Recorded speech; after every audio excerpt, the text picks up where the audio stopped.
자, 페이지는 11페이지 이온부터 할 건데요. 우리가 저번에 했던 게 뭐냐면은 옥텟 규칙이라는 것에 대해서 공부를 한 적이 있습니다. 맞죠? 288 구조라고 해서 첫 번째 껍질에는 전자가 2개, 두 번째 껍질에는 8개, 세 번째 껍질에는 8개가 들어차는 것을 우리가 옥텟 규칙이라고 설명하셨습니다. 맞죠? 그것을 이용했던 게 바로 이 이온이라고 하는 친구예요. 자, 이 이온이라고 하는 것은 뭐냐? 원자가 전자를 잃거나 얻어서 생성되는 것이 바로 이온이라고 얘기하시면 되겠습니다. 대표적으로 첫 번째 한번 가볼게요, 여러분. 리튬 몇 번인지 기억나니? 그렇지, 3번이었습니다. 자, 리튬은 3번이었기 때문에 원자 핵의 전하량은 플러스 몇이었어요? 원자 번호랑 똑같은 3이라고 이야기를 할 수가 있습니다. 자, 그리고 우리가 또 하나 배웠던 거, 원자 핵의 전하량과 전자의 개수는 어떻다?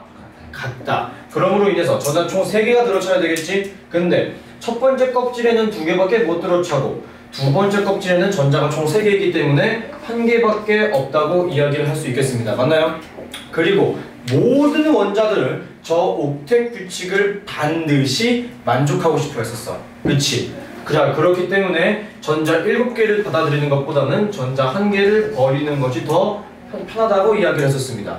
그러므로 인해서 원자 핵은 이동하지 않고 그대로 3개가 유지가 될 것이며 전자는 하나를 잃어버렸기 때문에 전체 이 원자가 가지고 있는 전하의 총량은 플러스 1이라고 이야기를 할 수 있습니다. 됐죠? 그 다음 우리는 수학 시간에 양의 정수, 음의 정수라고 하는 것을 공부한 적이 있어요.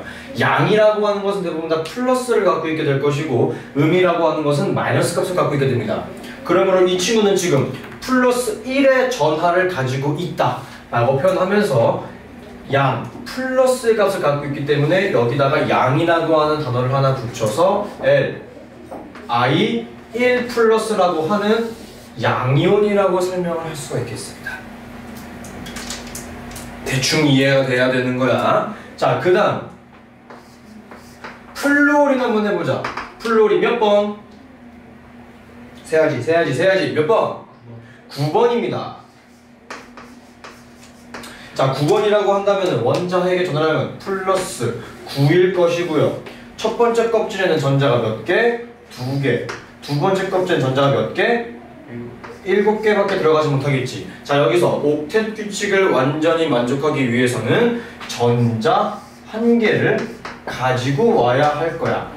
그렇게 되면은 원자 핵의 전하량은 그대로 플러스 9 유지가 될 것이며 전자는 총 10개가 되었기 때문에 이 플로린이 가지고 있는 전체 전하의 양은 어떻게 된다? 마이너스 1이다. 그러므로 아까 얘기했죠? 이온에다가 이번에는 무슨 단어를 붙여줘야 돼? 음의 정수였던 음이라고 하는 단어를 붙여서 이온이라고 이야기를 할 수가 있겠죠. 됐습니까? 자, 여기서 꿀팁 나갑니다. 꿀팁에 적어주셔야 됩니다. 양이온은 지금 전자를 잃었나요? 얻었나요? 잃었죠. 바로 그겁니다. 그러므로 양이온이라고 하는 친구는 전자를 잃는다라고 생각을 해주셔야 되는 부분이겠고, 음이온 같은 경우는 현재 전자를 지금 얻었나요? 잃었나요? 얻었죠. 그러므로 음이온 같은 친구는 전자를 얻는다라고 생각을 하시면 되겠습니다. 자, 이게 꿀팁인가요? 그건 아니고요. 진짜 꿀팁. 대부분 양이온들은 금속 원소가 될 가능성이 커요.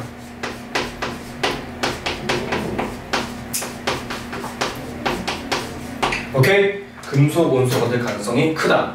또한 음이온 같은 경우는 대부분들의 기체 원소 혹은 비금속 원소가 될 가능성이 크다. 이거 하나 머릿속에 넣어주시면 굉장히 편할 겁니다.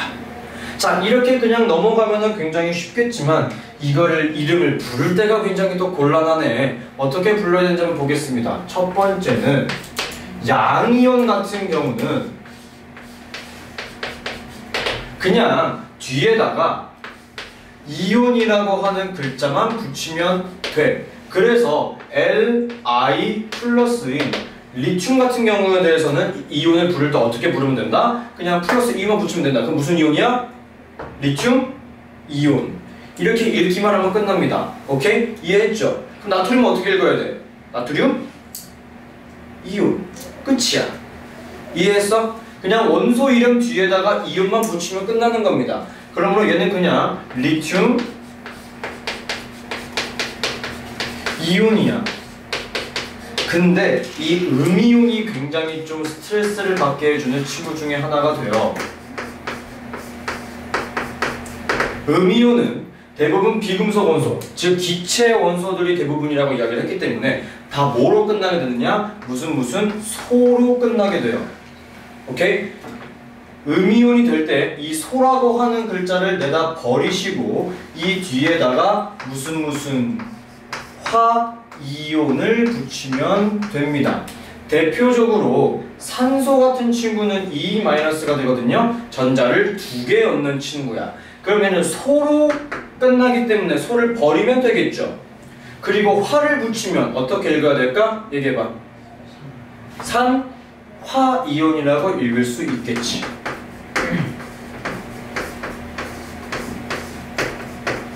그쵸? 이게 굉장히 중요한 사실이다. 쌤, 그럼 플루오린은 소로 안 끝나잖아요. 그럼 어떻게 하면 됩니까? 플루오린 같은 경우는 그냥 뒤에다가 화이온만 붙인다. 그러므로 플루오린 같은 경우는 그냥 플루오린 화이온이 된다. 이해하셨습니까? 오케이? 이 읽는 방법이 좀 많이 힘들 거예요. 그리고 누구는 음이온이 되고 누구는 양이온이 되는지까지 하나하나 기억을 하셔야 되는 게 굉장히 중요하게 됩니다. 굉장히 중요하다는 거 제가 꼭 말씀을 드리고 있는 부분이고요. 자, 다음 페이지로 넘어가 보도록 할게.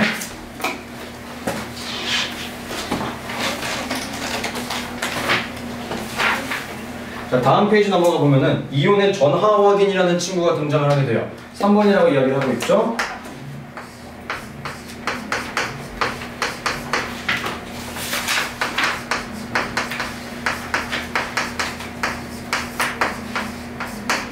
자, 이온의 전하 확인. 자, 양이온은 플러스 전하를 갖고 있을 것이고요. 음이온은 마이너스 전하를 갖고 있게 되겠죠. 그럼으로 인해서 이러한 비커에 오른쪽에는 플러스 전하를 이렇게 갖다 놓을 거고 이쪽에는 마이너스 전하를 갖다 대게 될 거야. 그랬을 때 이 비커 안에다가 우리가 무엇을 넣을 거냐면은 양이온은 Na 플러스를 넣을 것이고요. 음이온은 Cl 마이너스라고 하는 친구를 이 비커 안에다가 넣을 거야. 그러면 어떻게 되느냐? 두 번째, 플러스 극에는 전기적인 인력으로 인하여 누가 달라붙게 될까요? 아니죠. 얘네들이 달라붙어야 되는 거지. 그치? 왜? 얘네들 자체가 지금 전하를 띠고 있는 친구들이니까. 즉 우리가 물리 시간에 배웠던 거랑은 조금 다른 내용이라고 볼 수 있겠지. 그러면은 전자라고 하는 친구, 말 좋았어, 대답 좋았어. 전자라고 하는 친구는 무슨 전하를 띠고 있었어요? 마이너스 전하를 띠고 있었어요. 그럼 이 둘 중에 마이너스 전하를 띠고 있는 이 친구의 이름은 뭐라고 불러야 될까? 얘 이름이 뭐였어? 원래가 염소였으니까 음이온도 되면 어떻게 읽어야 돼? 염화이온을 읽어줘야 되는 거겠지. 오케이? 즉 플러스 극에 달라붙는 친구는 Cl-라고 쓰고 읽을 때는 염화이온이라고 써줘야 한다. 그리고 이쪽으로 이동하는 이유는 우리가 더 정확히 뭐라고 쓸 수 있다? 전기적인 인력 때문이다.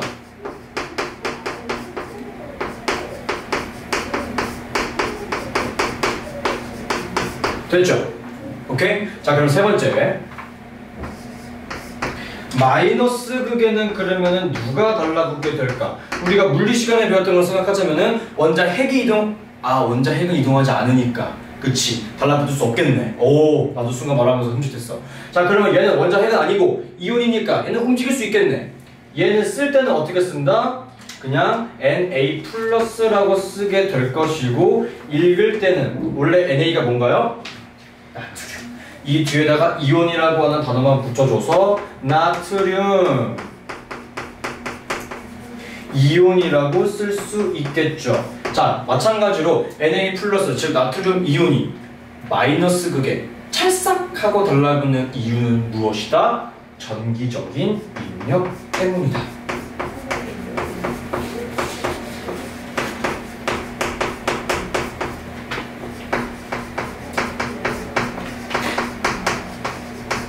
근데 우린 여기서 한 가지 알아둬야 되는 사실이 있어요.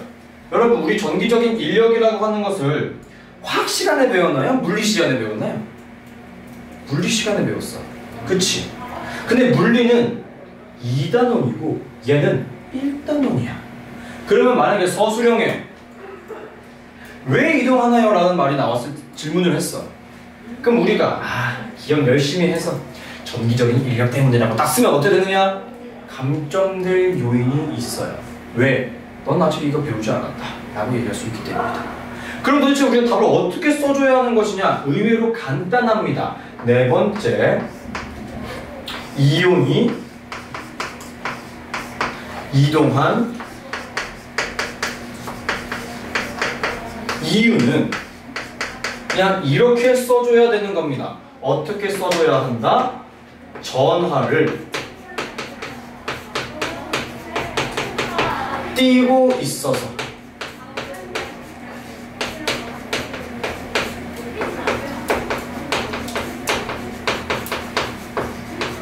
이게 서술형 평가에서 쓸 때 가장 중요한 말이라고 저는 생각이 듭니다. 이해하셨죠? 자, 그 다음, 이거는 우리가 물리 시간에 또 역시나 배웠던 내용이야. 뭐냐면은 그 바로 밑에 있는 거 보시면 되겠습니다. 전류가 흐를 때와 전류가 흐르지 않을 때. 첫 번째, 전류가 흐른다라고 하는 것은요, 우리가 이렇게 생각을 할 수가 있어. 뭐냐? 결국 이온이 이동하는 이유가 전하를 띠고 있기 때문이라고 얘기했죠. 즉, 전류가 통한다라고 하는 것은 전하를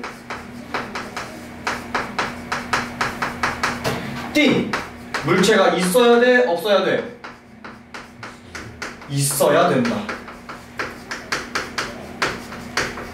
오케이? 즉, 우리는 이 전하를 띤 물질을 우리가 뭐라고 부르게 된다? 이제부터 이온이라고 부르게 된다. 결국 전류가 통하기 위해서는 무엇이 존재해야 된다? 이온이 존재해야 한다. 그럼 자연스럽게 6번, 전류가 통하지 않으려면 어떻게 해야 되겠어요? 전하를 띤 물질이 존재하지 않아야 하는 것이겠죠. 즉, 전하를 띤 물질인 이온이 존재하지 않으면 전류는 통하지 않는다. 그 다음 가장 중요한 문구 중에 하나인 어디에서? 수용액에서. 물속이라고 생각하시면 돼요. 물숫자입니다. 됐나요? 좀 천천히 한번 적어보고 있으면 되는데, 자, 간단하게 다시 한번 얘기하자면은 이런 내용이에요. 결국 이온이라고 하는 친구는 플러스 전하 혹은 마이너스 전하를 띠고 있기 때문에 전류를 흘려보내줬을 때 이 물속에 전류가 흘러요. 그 이유가 무엇이다? 이온이라고 하는 친구들은 무엇을 띠고 있기 때문이다? 전하를 띠고 있기 때문이다. 그렇기 때문에 또 다른 결론을 내려보자면은 전류가 통할 때는 반드시 전하를 띤 물질인 무엇이 존재해야 된다? 이온이라고 하는 친구가 존재해야 된다. 그 다음, 그러면 전류가 통하지 않을 때는 전하를 띤 물질인 이온이라고 하는 친구가 존재하지 않을 때 전류는 통하지 않는다라고 생각하시면 되겠습니다. 됐죠? 이런 내용이고요. 자, 다음으로 넘어가 보도록 하겠습니다. 다음은 바로 앙금 생성 반응이에요. 자, 앙금 생성 반응은 이온들의 결합에 의해서 생성이 되는 또 다른 물질 중에 하나예요. 자, 네 번째라고 나와 있네요. 4번. 앙금 생성 반응. 자, 앙금 생성 반응 총 5가지가 존재하게 됩니다. 책에 자주 나오는 친구가 바로 이 5가지예요. 우선 앙금 생성 반응이라는 것에 공부하기에 앞서 앙금이라고 하는 게 뭔지 한번 공부를 한번 해볼게요. 자, 앙금이라고 하는 것은요, 물에 녹지 않는 물질이다 생각을 하시면 됩니다. 물에 녹지 않는 물질이다. 자, 책에 보면은 염화이온, 은이온 나와있죠? 그 두 친구는 이미 책에 다 나와있기 때문에 제가 여러분들에게 써드려야 될 거는 바로 그 다음 페이지에 있는 세 번째부터 염화칼슘 수용액과 탄산나트륨 수용액에 대한 것만 한번 써드려 보도록 할게요. 첫 번째, 염화칼슘 수용액과 탄산나트륨이 결합하게 되면은 CA+라고 하는 친구와 E+입니다. 얘는 이 친구와 CO3E-라고 하는 친구가 결합을 하게 돼서 무엇을 생성하게 되느냐?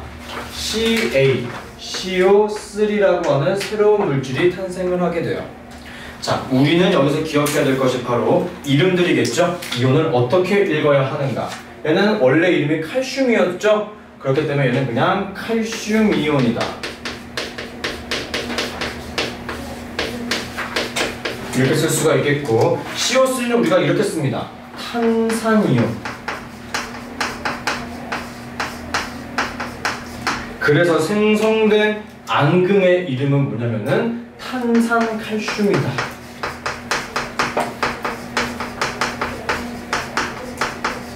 두 번째, 이번에는 뭐랑 뭐가 결합을 하고 있죠? 질산 바륨 수용액과 황산 칼륨 수용액이 결합을 하고 있습니다. 여기서 바륨이라고 하는 친구와 누가 결합을 하게 되는 거죠? 바로 황산 수용액이 결합을 하게 되는 거예요. 자, SO4E-라고 하는 친구가 결합을 하게 됩니다. 그럼으로 인해서 BaSO4. 자, 또 읽어가야 되겠네. 어떻게 읽느냐? 얘는 바륨이었기 때문에 그냥 바륨 이온이라고 읽어야 하고요. SO4E-는 황산 이온이라고 읽게 됩니다.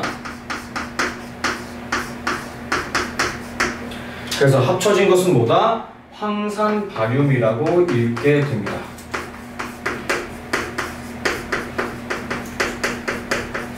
마지막 세 번째, 누랑 누가 결합을 하게 되는 거죠? 염화 구리 수용액과 황화 나트륨이 결합을 하게 됩니다. 그러므로 얘는 이 친구 양이온과 음이온은 누구? 이렇게 생긴 친구가 결합을 하게 돼요. 여기 오타가 하나가 있어요. 그쵸? 오타 교정 부탁드리겠습니다. 그래서 생성된 게 바로 CuS라고 하는 친구가 생성이 되게 되고요. Cu라는 것 자체가 구리였기 때문에 이럴 때 어떻게 읽어야 된다? 구리 이온이라고 읽어야 되겠고, S는 황이었어요. 그래서 우리가 황인데 얘는 화가 붙어서 황화이온이라고 불러야 되겠고, 생성된 앙금의 이름은 뭐다? 황화구리다.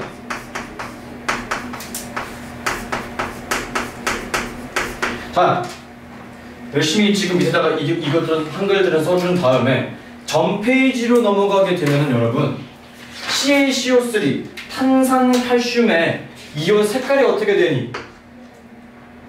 찾아봐, 무슨 색깔이야? 흰색이죠. 그 다음 황산 발효 BaSO4의 앙금 반응은 무슨 색이야? 흰색이에요. 마지막 황화구리의 앙금 색깔은 무슨 색입니까? 검은색이라고 나와 있죠? 자, 책에 나와 있는 이 5가지들은 우리가 어느 정도는 기억을 해주셔야 되는 부분이 되겠습니다.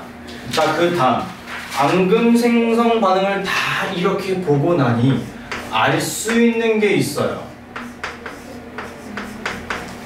첫 번째, 자, 여기 잘 봐.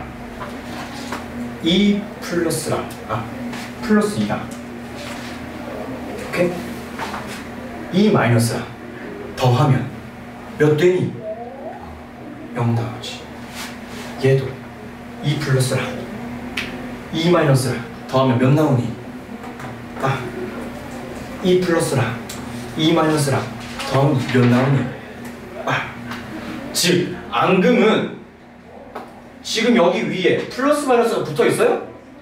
하나도 안 붙어 있죠. 그 뜻은 뭐냐? 이 친구는 반드시 전기적으로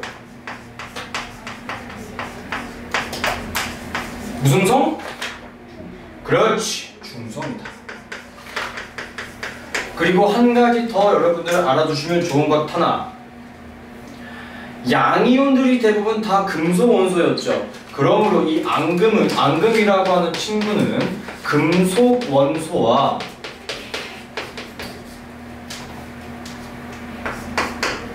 비금속 원소 사이에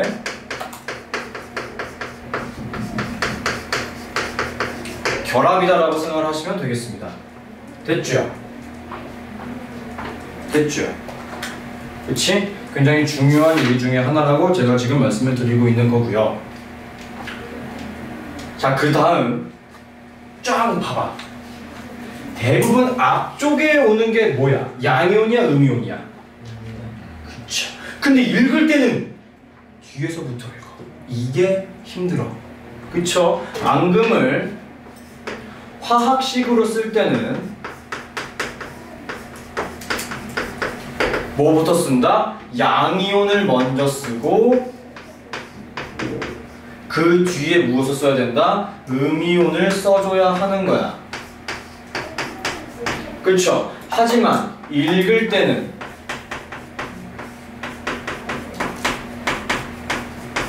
뭐부터 읽어줘야 돼? 음이온부터 읽고 그 다음에 양이온을 읽어줘야 된다. 이게 앙금 생성 반응에서 중요한 특징들이라고 저는 생각이 듭니다. 됐죠? 오케이?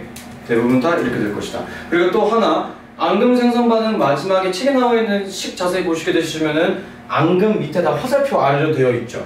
이 표시가 뭐냐면은 물에 녹지 않아서 아래로 가라앉는다는 소리야. 혹은 물에 뜰 수도 있겠지만 조금 무게가 질량이 증가하기 때문에 아래로 가라앉는다. 그러니까 그런 식으로 이해하시면 될 것 같아요. 오케이? 이게 중요한 내용 중에 하나다 라고 말씀을 드리고 싶고요. 자, 왼쪽에 있는 건 지워도 되죠. 오른쪽에 있는 것만 남겨두고 가겠습니다. 자, 그 다음은 이 앙금 생성 반응을 이용하여 실생활에서는 이렇게 사용을 하기도 합니다. 5번으로 얘가 5번이니 4번이니 뭐 번호 상관없고 제가 1번으로 갈게요. 그냥. 자, 앙금 생성 반응에서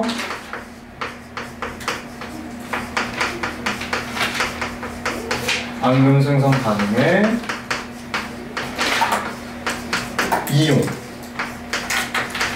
이용이라고 볼게요. 자, 앙금 생성 반응에서 15페이지에 있는 거예요. 15페이지에 있는 거. 앙금 생성 반응에서의 이온의 확인이고, 첫 번째, 우리가 확인하려고 하는 이온이 존재합니다. 그리고 이 확인하기 위하여 우리가 사용하는 이온이 따로 있고요. 자, 확인하려고 하는 이온 중에 하나가 뭐다? Cl-. 어떻게 읽어요? 염화이온이라고 읽어야 되겠지. 그치?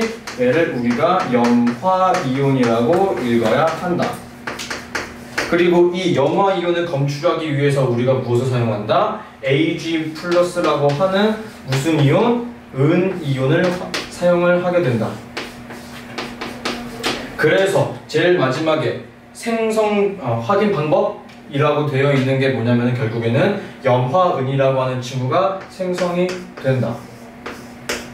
오케이? 그 다음 확인하려고 하는 이온 중에 하나 또 뭐가 있냐면은 폐수 속에 들어있는 PB 이 플러스라고 쓰고 읽을 때는 납이온이라고 읽어야 되는 친구가 있고요. 이 이온을 확인하기 위해서 사용되는 것이 바로 아이오딘, 화이오딘입니다.